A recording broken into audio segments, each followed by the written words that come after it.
Welcome back, everyone, to the deep dive. This time, we're going deep on AI, especially how it's woven into our daily lives. I mean, it's everywhere, right? Yeah, it really is. And the thing is, it's not always this big flashy thing. Right. It's almost like it's become so normal that we don't even think about it. Absolutely. Like those Netflix recommendations that seem to know us better than we know ourselves. That's AI at work. Or think about spam filters, right? Keeping our inboxes clean. Or even in some cases, helping doctors diagnose diseases. It's incredible how much AI is doing behind the scenes these days. I mean, it is mind-blowing. Like, you know those targeted ads that seem to follow you around the internet? Like, you're talking about wanting a new pair of shoes, and suddenly, bam, shoe ads everywhere. Yeah, that's AI analyzing your online activity and predicting your interests. It's all about data these days. So basically, our every click, every search, it's all feeding into this AI machine. Pretty much. And that's where things get interesting. Yeah.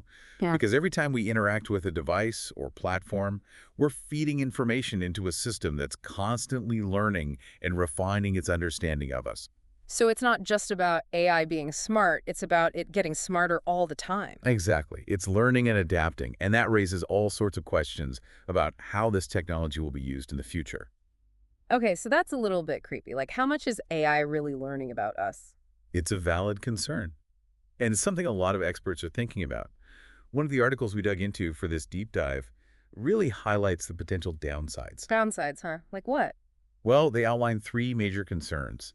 They call it the Welcome back, everyone, to the deep dive. This time, we're going deep on AI, especially how it's woven into our daily lives. I mean, it's everywhere, right? Yeah, it really is. And the thing is, it's not always this big flashy thing. Right. It's almost like it's become so normal that we don't even think about it. Absolutely. Like those Netflix recommendations that seem to know us better than we know ourselves. That's AI at work. Or think about spam filters, right? Keeping our inboxes clean. Or even in some cases, helping doctors diagnose diseases. It's incredible how much AI is doing behind the scenes these days. I mean, it is mind-blowing. Like, you know those targeted ads that seem to follow you around the internet? Like, you're talking about wanting a new pair of shoes, and suddenly, bam, shoe ads everywhere. Yeah, that's AI analyzing your online activity and predicting your interests. It's all about data these days. So basically, our every click, every search, it's all feeding into this AI machine. Pretty much. And that's where things get interesting. Yeah. Because every time we interact with a device or platform, we're feeding information into a system that's constantly learning and refining its understanding of us. So it's not just about AI being smart, it's about it getting smarter all the time. Exactly. It's learning and adapting, and that raises all sorts of questions about how this technology will be used in the future. Okay, so that's a little bit creepy. Like, how much is AI really learning about us? It's a valid concern, and it's something a lot of experts are thinking about. One of the articles we dug into for this deep dive really highlights the potential downsides. Downsides, huh? Like what? Well, they outline three major concerns. They call it the AI trifecta of concerns. Kind of catchy, right? Trifecta of concerns. Okay, I'm intrigued, but also a little nervous. What's on this list? Well, first up, there's the issue of privacy erosion. I mean, think about it. Smart devices like Alexa or Google Home are always listening. Yeah, and they're not just listening, they're gathering data about our daily routines, our conversations. Right, it raises those questions about, like, who has access to this information and how it might be used. Okay, so privacy, that's a big one.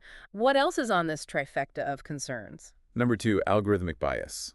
We've already seen cases where AI systems, designed to be objective, end up displaying some pretty discriminatory behavior. Yeah, like those hiring tools that were rejecting resumes based on gender or ethnicity. I remember reading about that. Exactly. Like Amazon had to scrap its AI recruiting tool because it was biased against women. Wow. So it's like even if the intention is good, the AI can still perpetuate existing biases. Right. It's a reminder that AI is only as good as the data it's trained on. If the data is biased, the AI will be too. Okay, so that's two.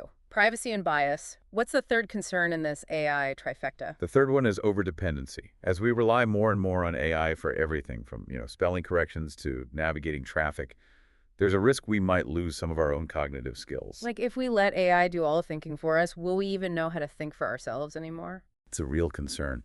And there's some evidence to suggest it's already happening. Like some studies show that over-reliance on GPS might be impacting our spatial reasoning skills. So we're not just talking about robots taking over the world. We're talking about AI potentially changing how our brains work. That's a little unsettling. Yeah, I know. But hey, knowledge is power, right? Right. Understanding these potential risks is the first step towards mitigating them. So it's not all doom and gloom. There's hope. Definitely. And that's what we'll dive into in the next part of our deep dive. We'll explore some practical tips and strategies for using AI responsibly. So we've talked about some of the potential downsides of AI, the trifecta of concerns, but it's not all bad news, right? Oh, definitely not. It's Yeah. easy to get kind of freaked out about the what ifs. Right, right. But we have a say in this. We Yeah. can shape how AI develops. So it's not about being scared of AI, it's about being smart about it. Exactly. And that's where this whole idea of responsible AI comes in. Responsible AI. Yeah. It's basically making sure AI is developed and used in a way that, benefits everyone, not just a select few. Okay, I like that. So how do we do that? How do we make sure AI is developed responsibly? Well, one of the big things is transparency. We need to understand how these AI systems work, what data they're using, the whole process. So it's we need to be able to look under the hood and see what's going on. Exactly. No more black boxes. We need Uh-huh. to know what's happening inside. Makes sense. Transparency builds trust. Right. Imagine an AI system is deciding who gets a loan. If you get denied, you should know why. Yeah, that's fair. Was it your credit score? Or was it something else?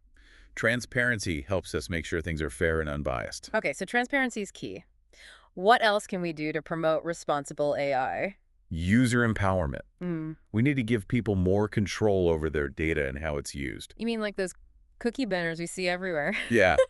Instead of just clicking accept all, what if we could choose what data we share and for what purpose? Oh, I like that. More control. Exactly. And it goes beyond data. It's also about being able to question AI systems. If something seems off, flag it, report it. Our feedback can help shape AI development. So it's a two-way street. Companies need to be more transparent, but we also need to be more engaged. Absolutely. And that brings us to another important piece of the puzzle, regulation. We need clear guidelines and standards for AI development. So rules of the road for AI. Exactly. Think about self-driving cars. We need regulations to figure out who's liable if there's an accident. Yeah, that's a good point. We're in uncharted territory here. Totally. And Yeah. creating this roadmap for AI, Mhm. it can't just be up to the tech companies. It has to be a collaborative effort. So we all need to be involved. Policymakers, researchers, the public. Everyone. It's about having a conversation, figuring out the ethical implications of AI. What role do we want it to play in our lives? Right. It's not about us versus them. It's about figuring out how humans and AI can coexist. Exactly. And that's where things get really interesting. And that's what we're going to talk about in the last part of our deep dive. All right. So we've covered a lot of ground here. The potential risks of AI, the idea of responsible AI.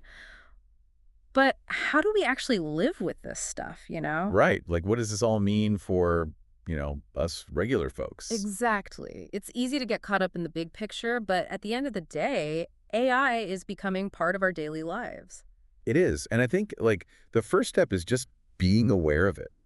Notice when you're interacting with AI. Oh, yeah, those personalized recommendations, or those targeted ads that seem to follow you around. Exactly. And just, take a second to think, okay, how is this working? What data is this AI using? Right. And don't be afraid to, question the results if something seems off or biased or just plain weird. Yeah.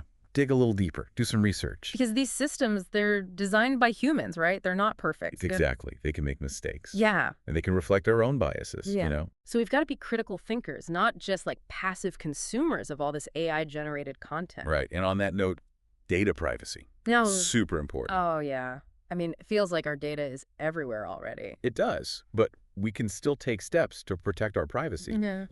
Be careful what information you're sharing online. Right, right. Think twice before giving apps access to your location or your contacts or your microphone. Yeah, be your own data bouncer. Exactly. And, take advantage of those privacy settings. A lot of platforms let you customize how your data is used. Okay, good to know.